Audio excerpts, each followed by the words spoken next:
नमस्कार, NDTV India में आपका स्वागत है। मैं हूं मनोरंजन भारती। आज आपको मिलवाने जा रहा हूं एक ऐसे शख्स से जिसके गोल की वजह से भारतीय हॉकी टीम, हमारी जो टीम थी जो एशियन चैंपियन बनी। जी हां, मैं जुगराज सिंह की बात कर रहा हूं।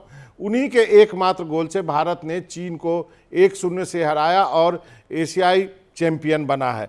जुगराज जो है वो डिफेंडर की पोजीशन में खेलते हैं और हमारे साथ अब जुड़ गए। जुगराज, आपका बहुत बहुत शुक्रिया, आपने वक्त निकाला एनडीटीवी से बातचीत करने के लिए। नमस्कार सर। नमस्कार। अब आप अपने बारे में बताइए, आपका गोल कितना महत्वपूर्ण था उस टूर्नामेंट में, क्योंकि उसी के वजह से हम 1-0 से जीते और चैंपियन बने। बिल्कुल बिल्कुल सर। सर ये मेरा गोल नहीं है सर, ये पूरी टीम का गोल है सर। उसके कारण ही सर हम आज जीत पाए हैं। और बहुत खुशी हो रही है सर कि जो हम जो चैंपियन ट्रॉफी जो चाइना में खेल के आए हैं सर, वो हम गोल्ड मेडल लेके आए हैं देश के लिए। और ऐसे ही सर जब भी हम खेलने जाएंगे और देश के लिए हमेशा गोल्ड मेडल लेके आएंगे। तो आपकी पोजीशन डिफेंडर की है, तो फिर गोल करने के लिए डिफेंडर को भी उतना जो है लिबर्टी दी गई? आपको क्या बोला गया कि आप आगे जाके के लिए क्या हुआ, ये बताइए हमें। बिल्कुल बिल्कुल सर।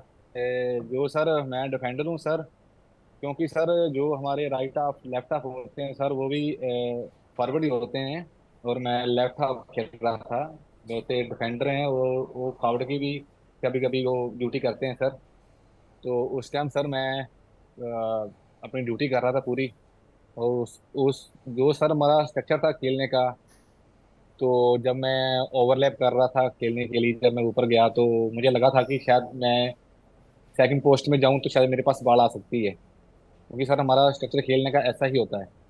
तो वही सर वही हुआ, मेरे पास बॉल आई तो मैंने वो गोल किया। Yes sir. जुगराज, कुछ अपने बारे में बताइए, अपने परिवार के बारे में बताइए। आप अटारी के रहने वाले हैं, ये बॉर्डर एरिया है, अमृतसर से आगे जाते हैं जब हम बाघा बॉर्डर। तो अपने बारे में बताइए, फैमिली के बारे में बताइए। बिल्कुल बिल्कुल सर। सर मैं अमृतसर से, मेरा 20 किलोमीटर अटारी बॉर्डर है सर। अटारी बॉर्डर ही ज़्यादा, अटारी थोड़ा 1 किलोमीटर पीछे है सर वाघा बॉर्डर से। और सर मैंने अटारी में ही हॉकी स्टार्ट की है सर। मेरी फैमिली में सर हम दो भाई हैं, दो बहन हैं। और मेरे फादर साहब बॉर्डर पे, जो वाघा बॉर्डर है वहाँ कुल्ली है सर, वो कुल्ली का काम करते हैं वहाँ। तो जब मैंने हॉकी स्टार्ट की तो सर मैं अपने गांव में हॉकी खेली है। और हमारे गांव में सर सिर्फ जब भी कोई कुछ ऐसा होता था तो वो सर हमारी जो आर्मी है, जो डिफेंस है सर, वो ग्राउंड में वहाँ बैठती थी आके, क्योंकि जिस टाइम सर माहौल ठीक नहीं थे उस टाइम ऐसे ऐसे भी होता था कि ग्राउंड भी बंद की जाती थी हमारी, क्योंकि वाघा बॉर्डर है सर। इसलिए वहाँ की डिफेंस वहाँ हमेशा ग्राउंड में आती थी, पूछती थी आप ठीक हो, आप कंफर्टेबल हो। तो जब मैंने सर हॉकी स्टार्ट की तो सर घर के जो हालात थे वो बहुत माड़े थे सर। और मेरे फादर साहब भी थे जो अकेले ही जो मेहनत करते थे, वो पैसा कमाते थे। और हमें चारों बहन भाई हम पढ़ते थे। और मैं सर हॉकी खेलता था। तो सर मेरे पास हॉकी नहीं थी खेलने के लिए, ना पैसे थे हॉकी लेने के लिए। और मैंने अपने फादर साहब से बहुत बार बोला कि मुझे हॉकी चाहिए, मैं हॉकी खेलनी है। तो मेरे फादर साहब की यही, उनका यही बोलना होता था कि नहीं मेरे पास पैसा नहीं है हॉकी खेलने के लिए, मैं तुझे कैसे कहाँ से हॉकी लेके दूँ, कि घर का खाने का सब कुछ सर, पढ़ने का, उनकी वहाँ की जो सर आमदन है, क्योंकि मेरे फादर साहब बॉर्डर पे कुलिंग है, उनकी आमदन बहुत कम थी सर। तो वो नहीं ले सकते थे मेरे हॉकी। मैंने बहुत कोशिश की। और सर ऐसे ही मैंने किसी लड़के की हॉकी ले ली खेलने के लिए, इसकी पकड़ ली, इसकी पकड़ ली। फिर धीरे धीरे मैंने अपनी मम्मा को बोला मम्मा मुझे हॉकी चाहिए, और मम्मा ने पापा से बात की, चलो बेटा मांग रहा है उसको लेके देते हैं। तो मेरे फादर साहब ने जब हॉकी ली, मेरे फादर साहब ने किसी से पैसे लिए थे कि हाँ यार मेरे थोड़ी जरूरत है पैसे की। फिर मुझे फादर साहब ने हॉकी लेके दी थी सर। उस टाइम लकड़ी की हॉकी लेके दी थी मुझे पहली बार। ओके। तो उस टाइम सर वो हॉकी 400-500 की हॉकी थी सर उस टाइम।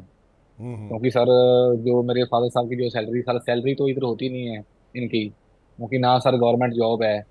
वो सिर्फ सर एक लगा लो कि लेबर वाला काम होता है सर, जितना आप काम करोगे उतने आपको पैसे मिलते हैं सर। तो जी और जुगराज, जी आपने सही जी कहा। सर। थोड़ा पीछे हो जाएं आप, थोड़ा स्क्रीन को देख करके बोलें।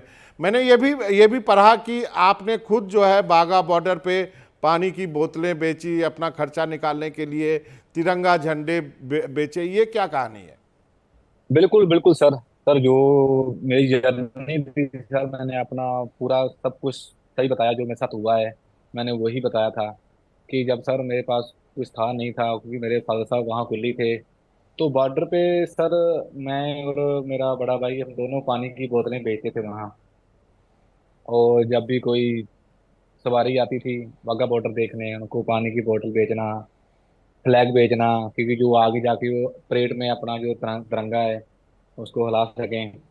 तो उससे मैंने काफ़ी काफ़ी 100 150 200 रुपया कमा के मैंने अपने शूज़ लिए खेलने के लिए। फिर मैंने हॉकी ली सर, खुद की पैसे वहाँ से इकट्ठा किया मैंने, अपनी मेहनत किया वहाँ, पानी की बोतल बेच के, फ्लैग बेच के, वहाँ की जो सीढ़ियाँ होती है परेड की वो बेच के सर, तब मैंने सर हॉकी ली। फिर मैंने हॉकी का सर, मुझे बहुत शौक था खेलने का। मेरे क्या तो बताओ जुगराज, मेरे तो रोंगटे खड़े हो रहे हैं। मैं सभी दर्शकों को ये बताना चाहता हूँ कि यदि आप ये इंटरव्यू देख रहे हैं, तो यदि आप बाघा बॉर्डर जाते हैं और कोई बच्चा आपको पानी की बोतल या तिरंगा बेचते हुए या फिर कोई सीडी जो बेचते हुए नज़र आए, तो आप सोचिए, अब आप उनकी मदद करें। क्या पता एक और हॉकी प्लेयर जो है वो अपनी गरीबी से जूझ रहा है।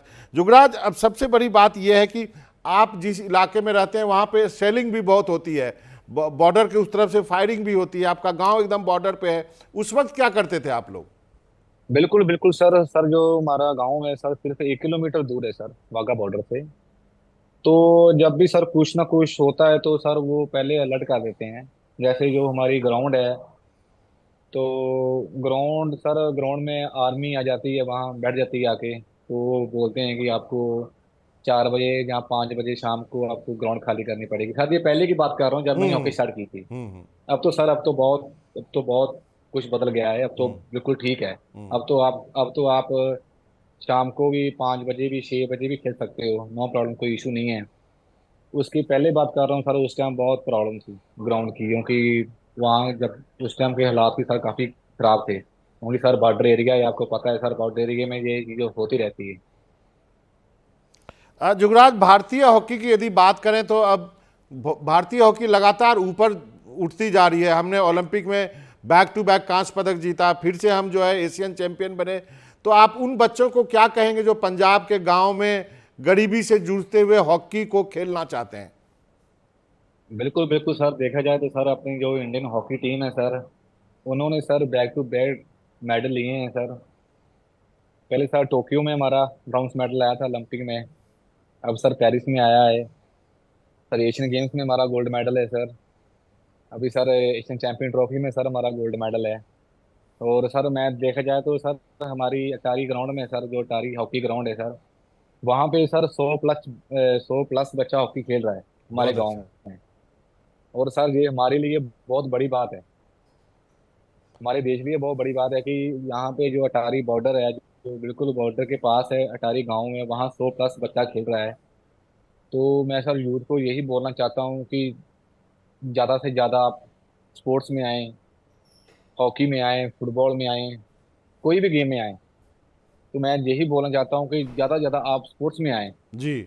हम स्पोर्ट्स में जुड़े आके, हम देश के लिए मेडल लेके आए। और जो जो हम नेक्स्ट जो ओलंपिक्स हो रही है, हम उसकी तैयारी चल रही है सर, अभी से मैं ये तैयारी स्टार्ट कर रहा हूँ जरूर। कि जो हमारा जो अभी का जो जो कलर जो हमने चेंज करना है जरूर मेडल का, करना। तो वो सर हम नेक्स्ट ओलंपिक में हम पक्का देश के लिए गोल्ड मेडल लेके ही आएंगे। एक और सवाल जानना चाहूँ, अब आपके जी हालात सर। कैसे हैं? इतने दिनों हॉकी खेलने के बाद आपने प्रो लीग भी खेला, अब आप रेगुलर देश के लिए हॉकी खेल रहे हैं। जी सर। सर अभी हालात अच्छे हैं सर।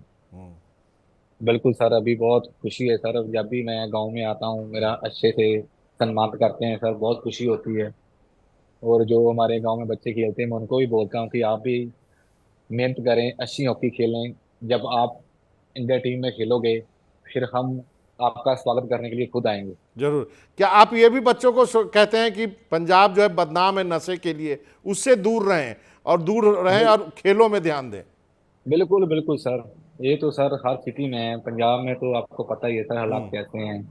तो मैं यही बोलना चाहता हूँ कि नशे से दूर रहें आप, जितना हो सके स्पोर्ट्स में आए, स्टडी में आए आप, क्योंकि सर हमारा देश इसी से ऊपर जाएगा, हम्म। खेल से ऊपर जाएगा, क्योंकि हॉकी हमारी एक नेशनल गेम है। हम्म। बैक टू बैक हमारे मेडल आते हैं। अभी भी सर हॉकी को बहुत लोग, अभी पहले से ज्यादा अब लोग हॉकी को बहुत प्यार करने लगे हैं सर। जरूर। और मैं यही चाहता हूँ ज्यादा से ज्यादा हॉकी को प्यार करें, क्योंकि हमें आपकी बहुत सपोर्ट है।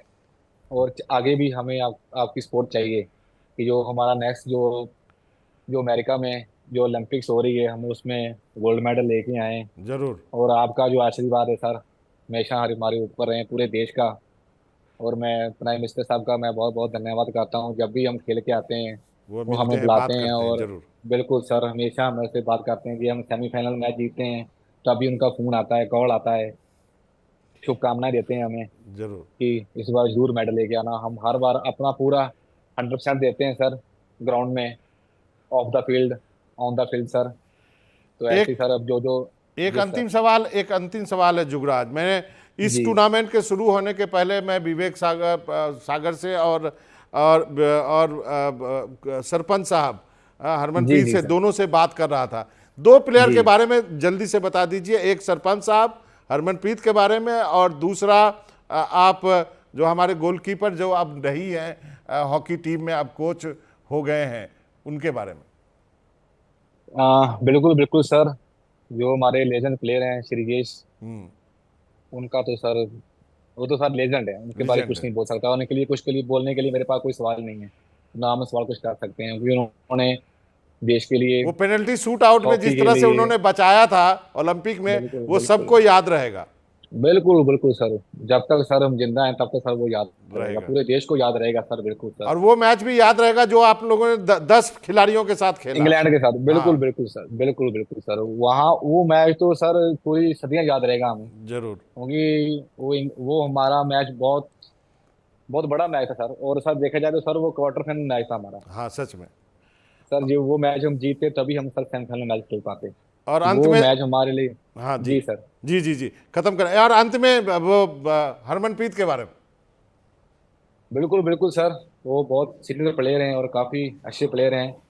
और देखा जाए तो सर भारत में सर वो गोल स्कोर में तीसरे नंबर पे आ चुके हैं। उनको मैं जरूर। शुभकामनाएं देना देना चाहता हूँ अपने तरफ से, कि ऐसे ही वो गोल मारते रहें और देश का नाम ऊपर करें। और उनसे भी बहुत कुछ सीखने के लिए मिलता है सर हमें। अभी जरूर। हम नए नए टीम में आए हैं सर, उनको ठीक है। पूछते हैं, उनसे जो हमारी मिस्टेक्स होती है हमसे पूछते हैं, उनसे पूछते हैं, विवेक सागर से पूछते हैं, जो जो हमारे सीनियर प्लेयर हैं सर, हम सभी से पूछते हैं चलिए। कि जो जो जो हमने नेक्स्ट टाइम जो हमारी ओलंपिक्स है हम आज से तैयारी करें, और क्योंकि हम अभी हमने कलर चेंज करना ही करना है, जो जरूर, मर्जी हो सर। हम सबकी दुआएं आपके साथ है। आप अगले बिल्कुल बिल्कुल ओलंपिक सर। में कलर चेंज करें जुगराज, और आपको आपके उज्जवल भविष्य के लिए एनडीटीवी की तरफ से ढेर सारी शुभकामनाएं। आपका बहुत बहुत थैंक यू शुक्रिया। सर। Thank you. नमस्कार सर। नमस्कार। Thank you sir.